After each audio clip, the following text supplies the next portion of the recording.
বলে দিচ্ছি কি কি মশলা কি পরিমাণ নিয়েছি।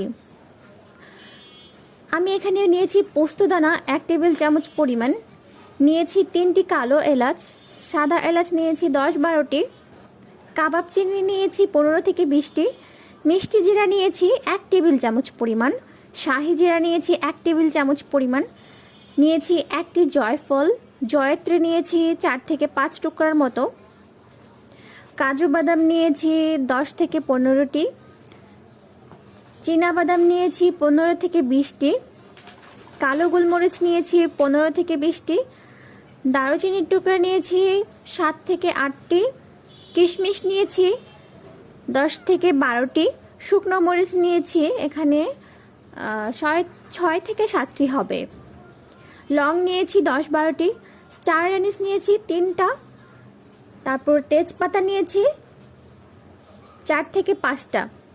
এবার এই সবগুলো মশলাকে মিডিয়াম টু লো হিটে ফ্রাইং প্যানে হালকা টেলে নেব, আর তারপর যখন ঠান্ডা হয়ে যাবে তখন গ্রাইন্ডারে দিয়ে খুব ভালো করে গুঁড়া করে নিব। তো ভিউয়ার্স, এই যে আমার বিরিয়ানির মশলাটি তৈরি হয়ে গেছে। ঘরে তৈরি বিরিয়ানির মশলা দিয়ে বিরিয়ানি রান্না করলে যা টেস্ট হয়, একবার এইভাবে মশলা বানিয়ে ঘরে তৈরি মশলা দিয়ে বিরিয়ানি খেয়ে দেখবেন।